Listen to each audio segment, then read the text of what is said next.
Hola, meus, como estamos? Pois contactoume unha produtora do programa Quen anda aí para convidarme a intervir no programa do luns para falar da situación dos prezos dos ovos que temos unha situación, senón unha crise de prezos, sobre todo cos ovos, aínda que dende a época de COVID, e despois, os anos despois, pasamos uns anos de prezos inflados e cada vez máis a, a facer compras no súper resulta en gastar moitos cartos e non metemos nada máis na canasta do normal, nada de lecer, um, pero, bueno, así é, eche o que hai hoxe en día, o prezo de todo vai subindo. Bueno, para falar dos ovos, tiven que ir en Google para saber algo, para dicir algo de datas, cifras e cousas. Entón, busquei e atopei algunha información.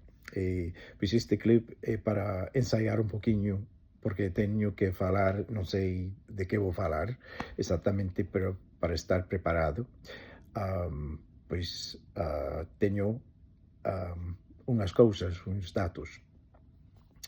Pois a situación cos ovos e os prezos é por mor da, do brote de gripe aviar que pasou, bueno, primeira vez pasou en 2015, máis recentemente en 2022.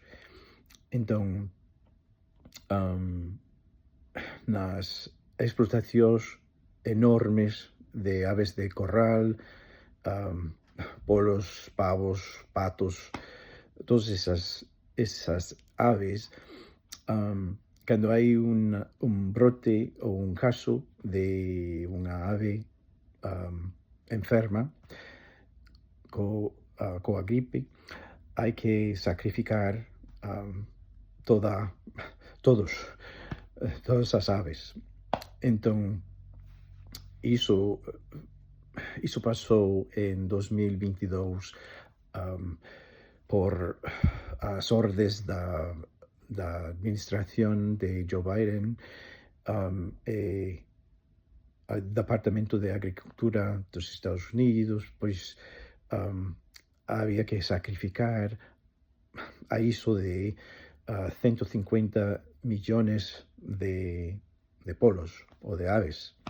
Entón, pois iso provocou unha escasez de, de aves e de ovos, e tamén carne de polo. Entón, cando hai escasez, claro, suben os prezos. E entón, segundo os datos, a cousa vai mellorando un poquiño, pois os granxeiros poden recuperar, non sei como se di, rebanada, non,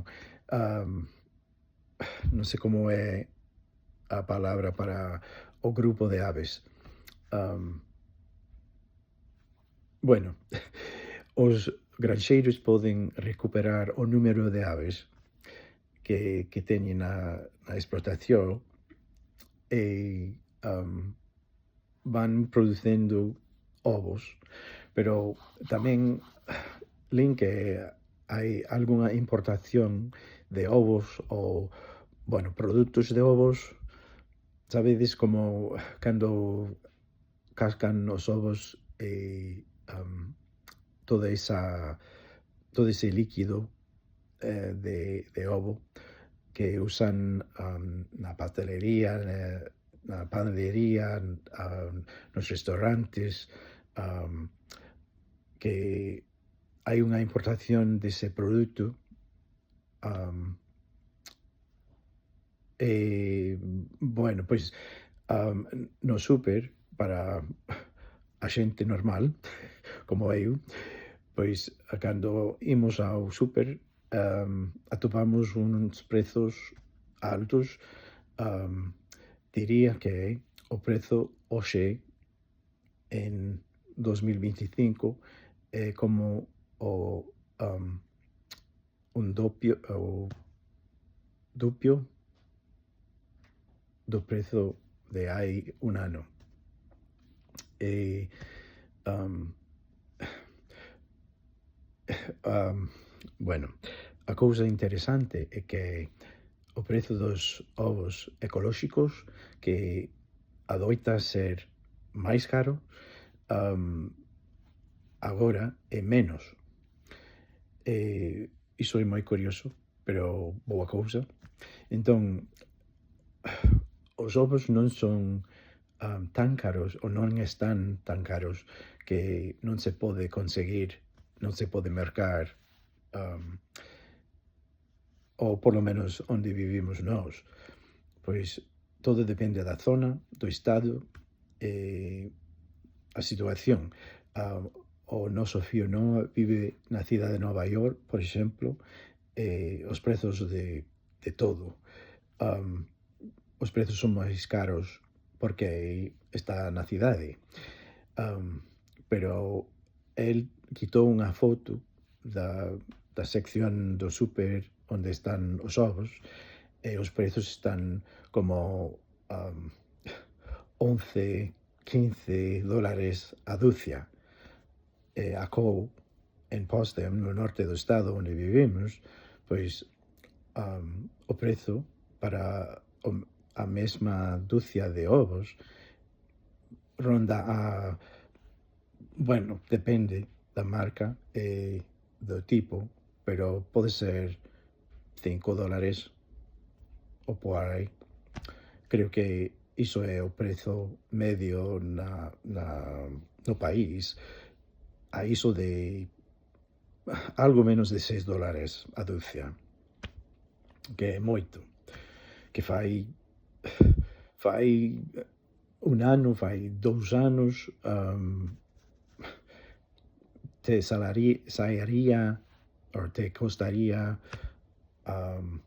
como $1 con, non sei, centavos, entón menos de 2 dólares. Bueno, vivimos, bueno, non sería unha crise, pero vivimos un tempo interesante. Hai, bueno, hai xeitos para sobrevivir esta situación. Por exemplo, na vila onde vivimos nós, Potsdam, hai pódese pedir permiso para ter, non sei como se di, galiñeira, bueno, unha casiña para polos, para as galiñas, na quinta. Poderíamos ter máximo de 6 galiñas, pero hai que cumprir todas as normas segundo a xunta da vila. Bueno, tempos moi interesantes.